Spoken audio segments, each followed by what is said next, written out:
12ই ফেব্রুয়ারি বাংলাদেশের জন্য একটি বিশেষ দিন। একদিকে ৩০০ আসনের সংসদ নির্বাচন, অন্যদিকে জুলাই সনদ বাস্তবায়নের গণভোট।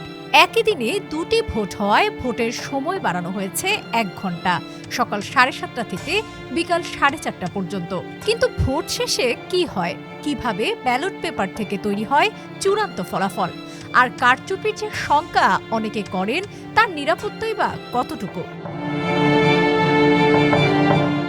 ভোট গ্রহণ শেষ হওয়ার পর শুরু হয় আসল কর্মযজ্ঞ।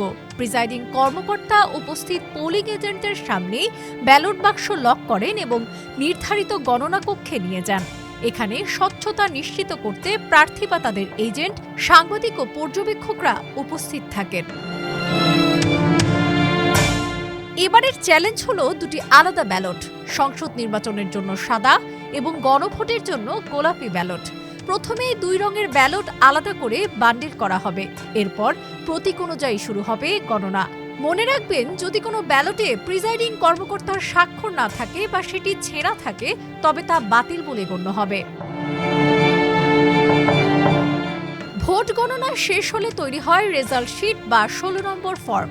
এখানে প্রার্থীর নাম, প্রাপ্ত ভোট এবং বাতিল ভোটের সংখ্যা অঙ্কে এবং কথায় দুইভাবে লিখতে হয়। কোনো কাটাকাটি চলবে না। প্রিজাইডিং কর্মকর্তা ও এজেন্টদের স্বাক্ষরের পরেই ফলাফলের 7টি সেট তৈরি করা হয়। একটি কপি সাথে সাথেই কেন্দ্রের নোটিশ বোর্ডে টাঙিয়ে দেওয়া হয়, ফলে কেন্দ্রের ফলাফল মুহূর্তেই সবাই জেনে যায়। বাকি কপিগুলো সিলগালা করে পাঠানো হয় রিটার্নিং কর্মকর্তার কাছে। এরপর কড়া নিরাপত্তায় ফলাফল পৌঁছায় সহকারী রিটার্নিং কর্মকর্তার কন্ট্রোল রুমে। সেখানে এজেন্টদের সামনেই মাইকে কেন্দ্রের ফল ঘোষণা করা হয়। একই সাথে ইসির আরএমএস বা রেজাল্ট ম্যানেজমেন্ট সিস্টেম সার্ভারে ফলাফল স্ক্যান করে আপলোড করা হয়। অনেকের মনে প্রশ্ন, ফলাফল পরিবর্তন করা কি সম্ভব? ইসি বলছে, যেহেতু এজেন্টদের কাছে কেন্দ্রের কপির প্রমাণ থাকে এবং ডিজিটাল সার্ভারেও ডাটা থাকে, তাই এক জায়গায় পরিবর্তন করলেও অন্য জায়গায় ধরা পড়ার সুযোগ থাকে শতভাগ। সবশেষে যুক্ত হয় প্রবাসী ও সরকারি কর্মকর্তাদের পোস্টাল ব্যালট।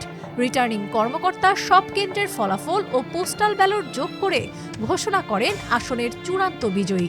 যদি কোনো প্রার্থী ভোটের ফলাফলে সন্তুষ্ট না হন, তবে তার জন্য রয়েছে আইনি লড়াইয়ের পথ হিসেবে নির্বাচনী ট্রাইব্যুনাল।